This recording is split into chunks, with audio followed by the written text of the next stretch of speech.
Donald Trump now releasing his plan for the Second Amendment.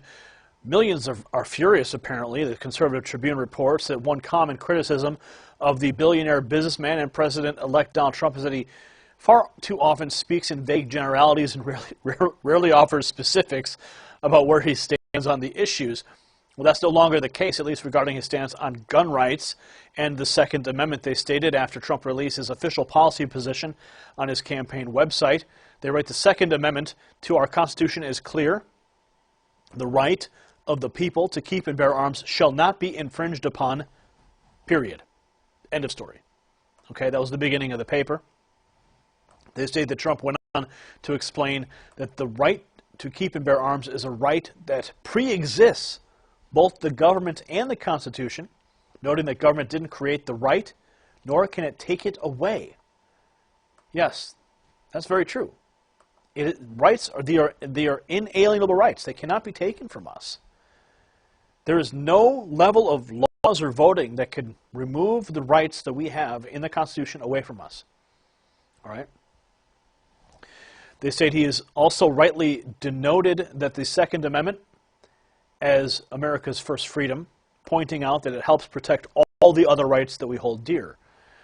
He stated, or they state, quote, "In order to protect and defend that right, Trump proposed tougher enforcement of laws that are already on the books rather than adding new gun control laws." And that's another thing that Trump realizes. Everyone's like, we need to make new laws, we need to make more laws, we need to make more laws, we need to enslave humanity with more laws. Well, guess what? There's already laws on the books for all manner of things. But half of them don't get enforced because nobody cares. So just enforce the laws, like the immigration laws. Just enforce them, you know? They're right here citing a successful program in Richmond, Virginia that sentenced gun criminals to mandatory minimum 5-year sentences in federal prison. Trump noted that crime rates will fall dramatically when criminals are taken off the streets for lengthy periods of time.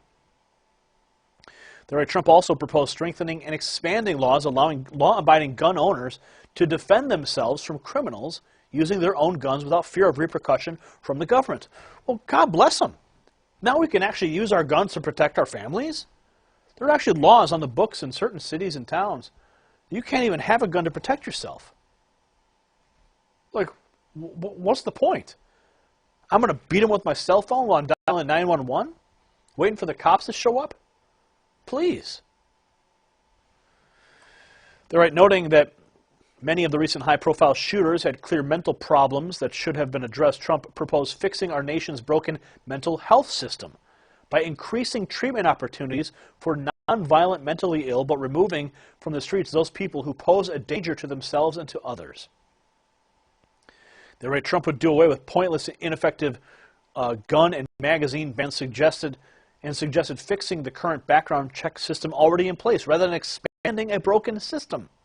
That's the thing. If it's broken and all you're doing is expanding it, you're making it more broken. Just work with what you got. You know? Man, this guy's a breath of fresh air. God bless him. God bless him so much. What are your thoughts about Trump's Second Amendment position as it's starting to unfold and become more clear? Comment below. Subscribe for updates. If you like what we're doing, give us a thumbs up and share this report on your social networks. For the Next News Network, I'm Gary Franchi.